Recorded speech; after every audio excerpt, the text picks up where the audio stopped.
মনে পড়ে এক সময়ের ব্রাজিলের ওয়ান্ডার বয় খ্যাত অস্কার দোস সান্তোসকে, যার প্রতিভা দেখে ব্রাজিলিয়ানরা তাকে তুলনা করত কিংবদন্তি কাকার সঙ্গে। অসম্ভব সম্ভাবনা নিয়ে ব্রাজিল ফুটবলে আগমন ঘটেছিল অস্কারের। হলুদ জার্সিতে নেইমারের সঙ্গী হয়ে সিলেসাউদের হেক্সা জেতানোর স্বপ্ন দেখিয়েছিলেন তিনি, কিন্তু সময়ের নিষ্ঠুর পরিহাস। মাত্র 34 বছর বয়সে হৃদরোগজনিত সমস্যার কারণে অবসরের কথা ভাবছেন এই midfielder.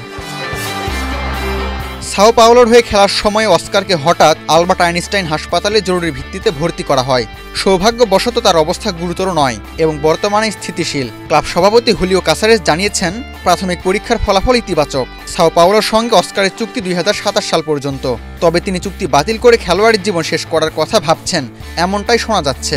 Gold's Gym across 30+ countries with over 700+ locations worldwide. Train anywhere, belong everywhere. ব্রাজিলের ফুটবল ইতিহাসে 2014 সালের বিশ্বকাপ এক দুঃসহ স্মৃতি, তবে একটা নাম হয়তো তার কখনোই ভুলতে পারবে না।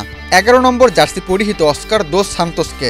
ঘরের মাঠে 7-1 গোলে বিধ্বস্ত হওয়া সেই ম্যাচে সিলেসাউদের হয়ে একমাত্র গোলটি করেছিলেন এই মিডফিল্ডার। সে সময় বিশ্ব ফুটবলে রাজত্ব করার আভাস দিয়েছিলেন যে তরুণ ফুটবলাররা, তাদের মধ্যে অন্যতম ছিলেন এই ব্রাজিলিয়ান মিডফিল্ডার। নেইমারের পরে যাকে নিয়ে আশায় বুক বাঁধত হলুদ জার্সি প্রেমীরা। মাঝ মাঠে নিজের পায়ের কারুকাজ দিয়ে মন কেড়েছিলেন দর্শকদের, কিন্তু আশা জাগিয়ে হঠাৎ করেই হারিয়ে গেলেন কোনো এক অজানায়। 2009 সালে সাও পাওলোর হয়ে অস্কারের পেশাদার ফুটবলে হাতেখড়ি। সেখানে আইনি জটিলতা থাকায় যোগ দেন ব্রাজিলের আরেক ক্লাব ইন্টারন্যাশনালে। 2012 সাল পর্যন্ত খেলেন সেখানে। এর মধ্যে নজর কাড়েন 2011 সালের অনূর্ধ্ব-20 বিশ্বকাপ এবং 2012 সালের লন্ডন অলিম্পিকে। 2012 সালে লন্ডনের ক্লাব চেলসির জার্সিতে শুরু হয় অস্কারের সম্ভাবনাময় ক্যারিয়ার। সেখানে কাটিয়েছেন 5 বছর। পাল্লা দিয়ে খেলেছেন Didier Drogba, Frank Lampard, Eden হ্যাজার্ডদের মতো কিংবদন্তির সঙ্গে। 203 ম্যাচে করেছেন 38 গোল, 31 অ্যাসিস্ট। জিতেছেন প্রিমিয়ার লিগ, ইউরোপা লিগ ও লিগ কাপের মতো বড় শিরোপা। কিন্তু শেষ দিকে সুযোগ পেতেন না নিয়মিত। তখনই নিয়েছেন অবাক করা সিদ্ধান্ত। মাত্র 25 বছর বয়সে চেলসি ছেড়ে রেকর্ড 60 মিলিয়ন পাউন্ডে যোগ দেন চাইনিজ লিগের সাংহাই পোর্টে ক্লাবে। ক্যারিয়ারের চেয়েও প্রাধান্য দিয়েছিলেন অর্থকে। সে সময় তার সিদ্ধান্তে হৃদয় ভাঙে ব্রাজিলিয়ান সমর্থকদের।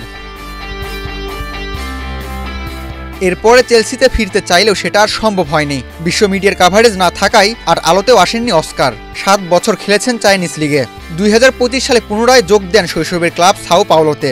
চলতি বছরে সাও পাওলোর হয়ে অস্কার 21টি ম্যাচে খেলে 2টি গোল ও 5টি অ্যাসিস্ট করেছেন।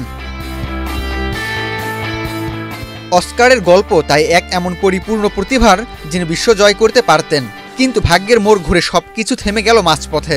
এখন যদি সত্যি তিনি অবসরে যান, তবে সেটি হবে এক অসমাপ্ত স্বপ্নের নীরব পরিসমাপ্তি।